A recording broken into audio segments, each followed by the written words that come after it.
warahmatullahi wabarakatuh. Selamat pagi Ibu. Sesuai janji saya kemarin, saya hari ini ingin mewawancara Ibu terkait dengan bagaimana Ibu mengambil sebuah keputusan yang berbasis nilai-nilai kebajikan. Langsung saja mungkin Ibu, saya mohon Ibu silakan memperkenalkan diri terlebih dahulu. Baik, nama saya Nuriati sebagai Kepala Sekolah SD Tegaluar. Ibu, langsung saja ke pertanyaan yang pertama ya Bu. Selama ini bagaimana Ibu dapat mengidentifikasi kasus-kasus yang merupakan dilema etika atau bujukan moral? Kalau bercerita tentang identifikasi kasus-kasus apa namanya dilema etika dan moral, ya saya tahu, setahu saya kalau dilema etika itu adalah merupakan dimana kita menghadapi beberapa kasus sebelahnya benar dan pihak lainnya juga benar juga. Sedangkan kalau bujukan moral itu merupakan kasus yang kita hadapi itu ada dua macam. Di sisi satu kebenaran dan sisi lain adalah kurang benar.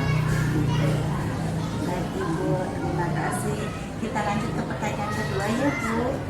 Selama ini bagaimana Ibu menjalankan pengambilan keputusan di sekolah, terutama kasus-kasus di mana ada dua kepentingan yang sama-sama benar atau sama-sama mengandung kebajikan? Kalau kita sudah hadapi itu merupakan etika yang kasus yang sama-sama benar, tentunya saya akan mengidentifikasi di mana kasus manakah yang paling berat. Kita identifikasi yang paling berat sampai terima. Tentunya saya akan mengambil keputusan dari yang terberat dulu. Seperti itu. Ibu, jadi kalau saya boleh rangkum tadi, pertama Ibu akan melakukan sebuah identifikasi yang mengidentifikasi mulai dari permasalahan yang terberat terlebih dahulu. Baik Ibu, kita lanjut ke yang selanjutnya. Nah, selama ini Bu, langkah-langkah atau prosedur apa yang biasa Ibu lakukan selama ini dalam menyelesaikan kasus-kasus? Ya, seperti biasa kalau saya itu di sekolah, tentunya masalah-masalah yang ada di sekolah, apabila kita sudah tahu ada permasalahan-masalah seperti itu, tentunya saya akan memilih apa sih masalahnya yang terberat itu. Yang terberat itu kita ambil, kemudian kita cari apa masalahnya, latar belakangnya apa gitu. Kemudian setelah kita lihat latar belakangnya apa, akhirnya kita akan hadapi orang yang bermasalah itu, kita ajak berbicara sama-sama, kita ajak berdiskusi. Nanti setelah kita berdiskusi, baru kita akan jalan keluar. Ya, baik Ibu, jadi prosedur yang Ibu lakukan jika ada sebuah permasalahan tadi melakukan apa Bu tadi? Memanggil. Ya, memanggil pihak yang sedang bermasalah, berkasus ya. Kita tanya apa masalahnya, latar belakangnya apa sih. Nanti kita setelah selesai kita tahu, maka dari itu kita akan berdiskusi bersama. Baik Ibu, untuk mencari solusi yang terbaik. Iya, betul. Iya, betul. Nah, selanjutnya ya Ibu, dari cara-cara yang tadi Ibu sampaikan, hal-hal apa saja yang selama ini Ibu anggap yang paling efektif dalam pengambilan keputusan pada kasus-kasus dilema etika yang pernah Ibu hadapi? Ya itu yang tadi saya bicarakan. Kalau misalnya ada masalah yang berat, kita sudah tentukan apa masalahnya, apa latar belakangnya, saya akan mengajak mereka untuk berdiskusi, karena itu merupakan hal yang terbaik. Kita harus melaksanakan menyesalkannya dengan berdiskusi atau bermusyawarah, seperti itu. Baik Bu, jadi setiap ada permasalahan Ibu selalu mengedepankan musyawarah ya Bu, dari jalan yang terbaik. Ya, betul. Selanjutnya Ibu, dari hal-hal apa saja yang selama ini merupakan yang selama ini menjadi sebuah tantangan dalam pengambilan keputusan pada kasus-kasus dilema yang gitu ya. Ya masalahnya biasanya memang saya hadapi yang sering di sekolah ya. Di sekolah juga seperti itu, sering ada masalah-masalah, kadang-kadang suka membuat hal yang sangat berat bagi saya.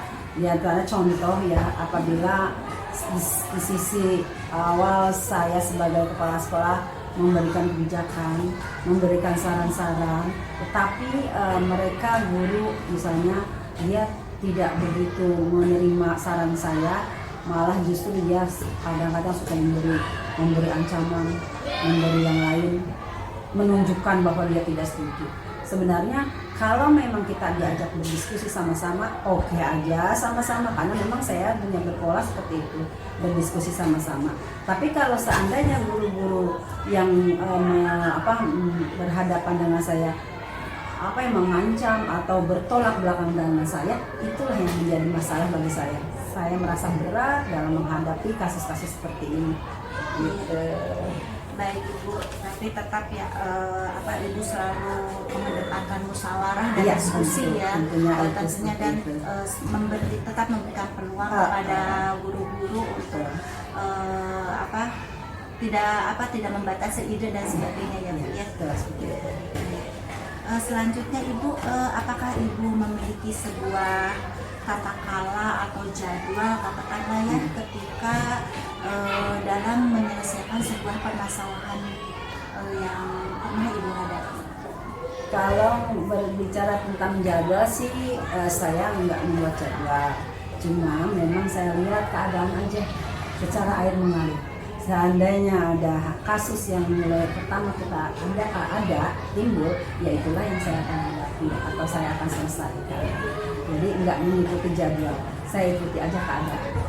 Jadi situasional ya, ketika ada permasalahan segera diselesaikan. Ya, seperti itu. Terima kasih Ibu.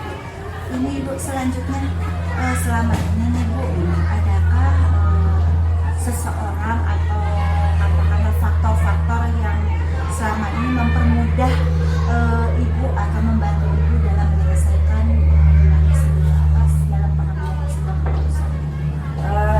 Ada pastinya, karena memang saya punya berpola kalau dalam penyelesaian itu harus menurut saya itu yang terbaik adalah berdiskusi, bermusyawarah. Artinya saya harus berbicara dengan mereka.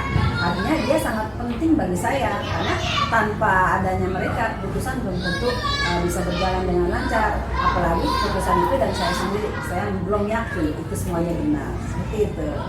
Baik Ibu, Iya.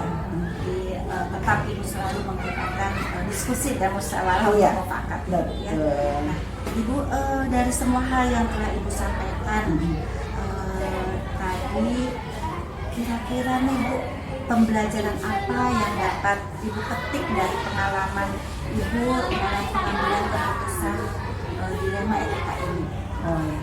Ya menurut saya begini, setiap manusia itu ya tidak semua apa yang ia inginkan itu tercapai, ya pasti ada masalah-masalah yang dihadapi. Artinya walaupun dia inginnya bagaimana, tapi tetap aja ada masalah, tetap aja tidak tercapai. Itulah yang akan menimbulkan dari masalah seperti itu. Makanya setiap manusia pasti punya masalah. Yang penting bagaimana cara kita bisa menyelesaikannya. Baik, terima kasih ya Ibu bahwa pembelajaran yang dapat kita ambil yang barusan Ibu sampaikan bahwa setiap orang itu pasti tidak lepas dari masalah ya Bu. Tinggal bagaimana kita menyelesaikan atau mencari solusi dari permasalahan-permasalahan yang ada sehingga kita bisa dari hari ke hari bisa lebih baik dan lebih baik seperti itu. Baik Ibu, terima kasih atas wawancaranya dan juga dukungannya.